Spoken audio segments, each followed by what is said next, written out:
இதுக்கு ரெண்டு அர்த்தம் இருக்குது. ஐ ரீடுன்ற அர்த்தம் இருக்குது, ஐ ரெட்ன்ற அர்த்தமும் இருக்குது. இந்த பின்னாடி இந்த அட்வர்ப் இருக்குது பாருங்க, ஃபர்ஸ்ட் சென்டென்ஸில் டெய்லி இருக்குது, இங்கே எஸ்டர்டே இருக்குது. அதுக்கு தகுந்த மாதிரி தான் இங்கே சவுண்ட் மாறும். ஸோ இந்த ரீடு ரெட்டுன்னு ரெண்டு சவுண்ட் இருக்குது. இந்த டெய்லியை வச்சு தான் இங்கே ரீடுன்னு வருது, எஸ்டர்டே வச்சு தான் இங்கே ரெட்டுன்னு வருது. பாருங்கள் சவுண்டு வந்து இப்படி வச்சுக்கணும், ஆர்இடி. ரீட்னா இந்த பெரிய புல்லுன்னு வைங்களேன், பெரிய புல் வந்து ரீடுன்னு அந்த சவுண்ட் ஞாபகம் வச்சுக்கலாம். இந்த ரெட் கலர், நம்ம சிக்னலில் ரெட் போட்டால் நம்ம நிற்கிறோம் பாருங்கள், அந்த ரெட் கலர் அந்த சவுண்ட் இதுக்கு வரணும். ஐ ரீட் டெய்லினா நான் தினமும் படிக்கிறேன். ஐ ரெட் எஸ்டர்டேனா நான் நேற்று படித்தேன். இப்போது சின்ன ஸ்டோரி புக்,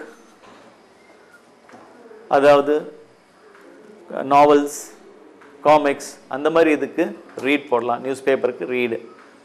இப்போது ஷார்ட் டேர்ம் கோர்ஸ், இப்போது ஐ லேர்ன் இங்கிலீஷ் இல்லையா, ஷார்ட் டேர்ம் கோர்ஸ்க்கு லேர்ன் போடலாம்.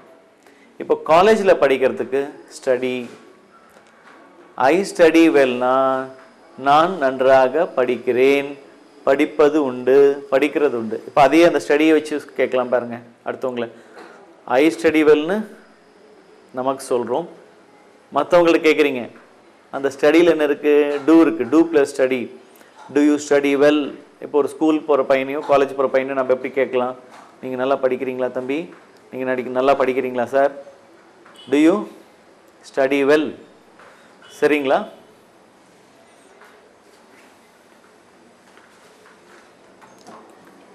இப்போ இந்த மூணாவது ஐ டோன்ட் ஸ்டடி வெல், யாருமே சொல்ல மாட்டோம் இல்லைங்களா? ஐ டோன்ட் ஸ்டடி வெல்னு யாருமே சொல்ல மாட்டோம்.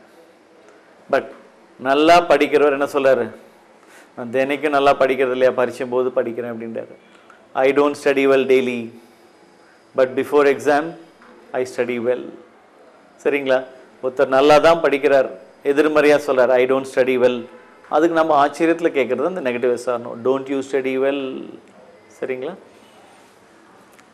ஸோ இந்த இடத்துல ரீடுன்னு வருது, இந்த இடத்துல ரெட்டுன்னு வருது. He reads daily, he reads daily. அவன் தினமும் படிக்கிறான், அவர் தினமும் படிக்கிறார். இந்த ரீட்ஸை வந்து டஸ் பிளஸ் ரீட்னு பிரிக்கிறோம்.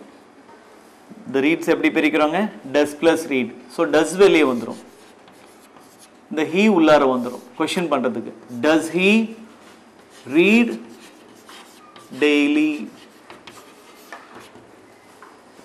அவன் தினமும் படிக்கிறானா, சின்ன பையனுக்கு. பெரியவருக்கு அவர் தினமும் படிக்கிறாரா. அடுத்தது நெகட்டிவ் ஸ்டேட்மெண்ட். ஹீக்கு என்ன சொல்லியிருக்கோம், டஸ் வரும். அந்த டஸ்ல நாட் சேர்ந்தா டசன்ட். ஹீ டசன்ட் ரீட் டெய்லினா அவன் தினமும் படிக்கிறதில்லை, படிப்பதில்லை. அவர் தினைக்கும் படிப்பதில்லை, படிக்கிறதில்லை. He doesn't read daily. ஒருத்தர் படிக்கிறார் ஆனால் இல்லைன்னு சொல்லும்போது ஆச்சரியத்தில் கேட்கறது negative சாரணும். Doesn't he read daily?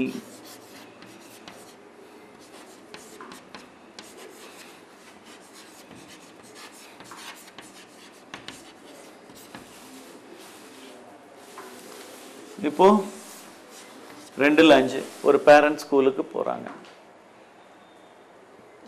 அவர் எப்படிங்க படிக்கிறார் அப்படின்னு கேட்குறோம். அதாவது டீச்சர்ஸும் பேரண்ட்டுக்கிட்ட வீட்டில் எப்படிங்க படிக்கிறாருன்னு கேட்பாங்க.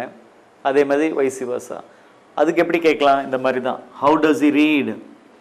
இந்த ரீடுக்கு பதிலாக சப்ஜெக்ட்னால என்ன பண்ணலாம், நம்ம ஸ்டடி போட்டுடலாம். How does he study.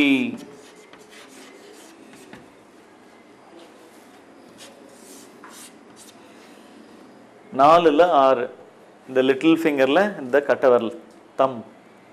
அப்போது இந்த ஒய் தான் நம்ம இணைக்கணும், ப்ரிஃபிக்ஸ் பண்ணணும். அந்த ஒய் ப்ரிஃபிக்ஸ் பண்ணோன்னா அவன் ஏங்க சரியாக படிக்கிறதில்ல, அவர் ஏங்க சரியாக படிக்கிறதில்லன்னா இந்த மாதிரி வரும் பாருங்க, எழுதுங்க.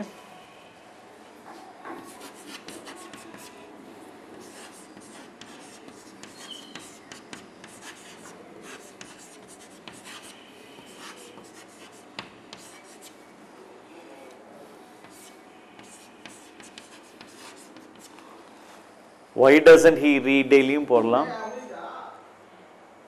சப்ஜெக்டாக இருந்தால் why doesn't he study daily இந்த மாதிரி வரும். சரிங்களா? அடுத்தது இட்டு வச்சு பார்க்க போகிறோம். இந்த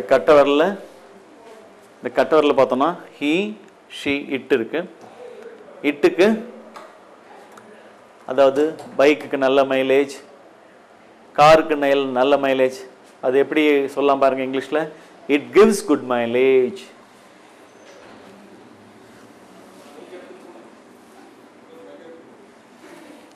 இட் கிவ்ஸ் குட்